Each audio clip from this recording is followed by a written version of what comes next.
દેવભૂમિ દ્વારકા નજીક આવેલ કોયલા ડુંગર ભગવાન શ્રી કૃષ્ણની કુળદેવી હરસિદ્ધિ માતાનું પવિત્ર સ્થાન છે.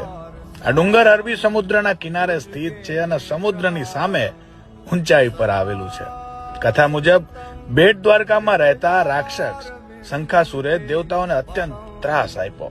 ત્યારે ભગવાન કૃષ્ણએ શંખાસુરનો સંહાર કરવા પહેલા તેમની કુળદેવી હરસિદ્ધિ માતાની કોયલા ડુંગર પાસે પૂજા અર્ચના કરી અને માતાએ પ્રસન્ન થઈ ભગવાનને આશીર્વાદ આપ્યા કે તમારો વિજય થશે.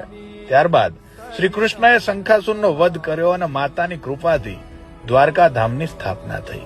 તે સમયથી આ સ્થાનને હરસિદ્ધિ માતાનો કોયલા ડુંગર તરીકે ઓળખવામાં આવે છે.